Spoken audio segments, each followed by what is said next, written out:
জয় নিতাই, জয় গৌর। আজকে একটা খুব সুন্দর প্রসঙ্গ আপনাদের সামনে পরিবেশন করব। আশা করি প্রসঙ্গটা আপনাদের ভালো লাগবে। আমরা আমরা কলির জীব, পরম পতিত।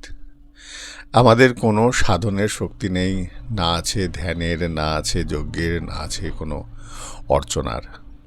কেন না আমরা ধ্যান করতে পারি না?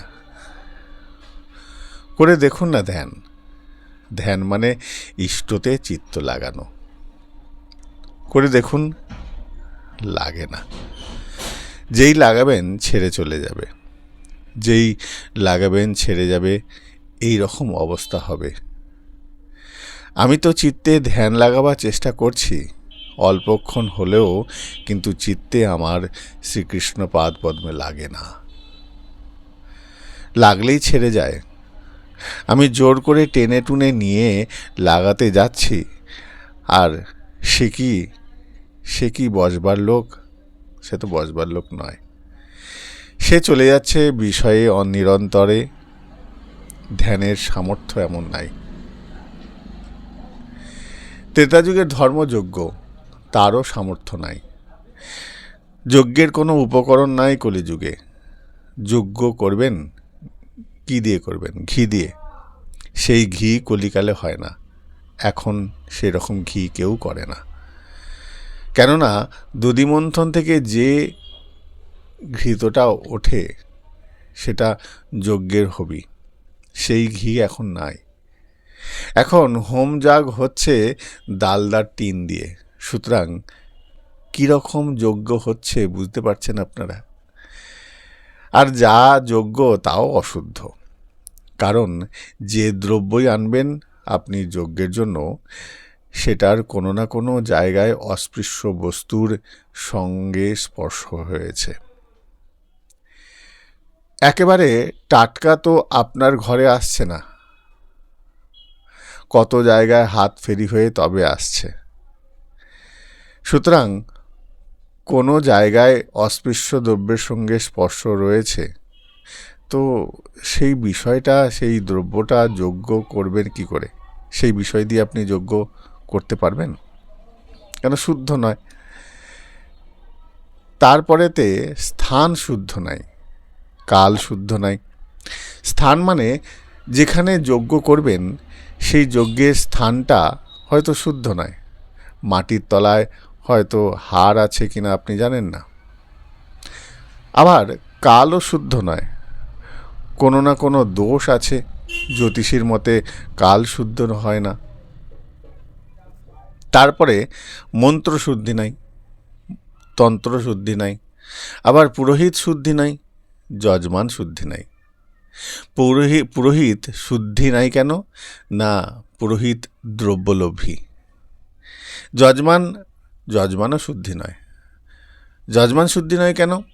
যজমান ধনী বটে, কিন্তু পুরোহিতকে ঠকাবার জন্য পুরোহিতকে বলে যজ্ঞের পরে যে আপনি একটু কম নিন না। এটা বিত্ত স্বার্থ রয়েছে যজমানের মধ্যে। তাহলে পুরোহিত ধনলোভী আর যজমান বিত্ত স্বার্থ দোষ। সুতরাং যজ্ঞ হয় না কলিকালে। দ্বাপরে অর্চনা তাও হয় না। কেন হয় না? না, শাস্ত্রে বলা আছে দেব ভূত্বাম দেবম যজেত। আগে দেবতা হতে হবে, তারপর দেবতার পুজো করতে হবে। এখন মানুষ কি করে দেবতা হবে মশাই? মানুষ তো দেবতা হতে পারবে না। আর দেবতা হওয়া মানে কি বুঝলে? না, সৃষ্টিটাই সত্ত্বগুণে দেবতা, সত্ত্ব আর রজগুণ মানুষ, আর রজ ও তমগুণ অসুর, আর শুধু তমগুণ পশু। এর মধ্যে মানুষ যদি দেবতা হতে চায় তো কি করতে হবে? তাহলে তার মধ্যে যে রজগুণটা আছে সেটা সরিয়ে সত্ত্বগুণেতে দাঁড়াতে হবে। তাতেই মানুষটা সাত্ত্বিক হবে।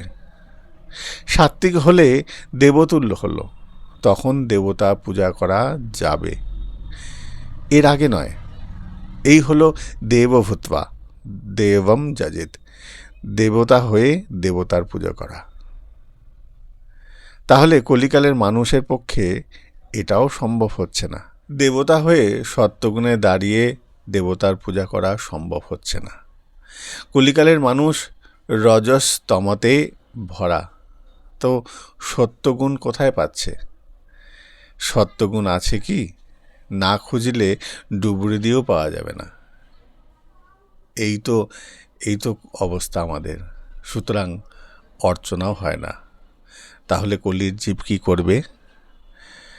তাহলে কলির মানুষের তিনটেই তো নাই, না সত্যযুগের ধ্যান, ত্রেতা যুগের যজ্ঞ এবং দাপর যুগের পূজা অর্চনা।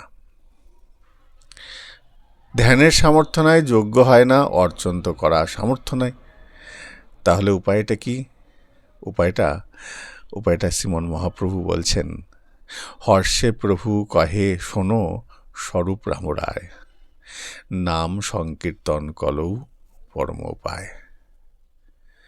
যদি হরিনামকে আশ্রয় করা যায়, এই কলিযুগে কোথাও না কোথাও ত্রুটি থাকতে পারে, কিন্তু হরিনাম সংকীর্তনে কোথাও কোনো কিচ্ছু ত্রুটি নাই। তাই শ্রীমন মহাপ্রভু বলছেন, প্রাণ ভরে হরিনাম সংকীর্তন করো। বিষয়টা আপনাদের কেমন লাগলো? প্রসঙ্গটা যদি ভালো লেগে থাকে অবশ্যই জানাবেন কমেন্ট করে। এখানে বিশ্রাম। জয় নিতাই, জয় গৌর, জয় জয় শ্রী রাধেশ্যাম।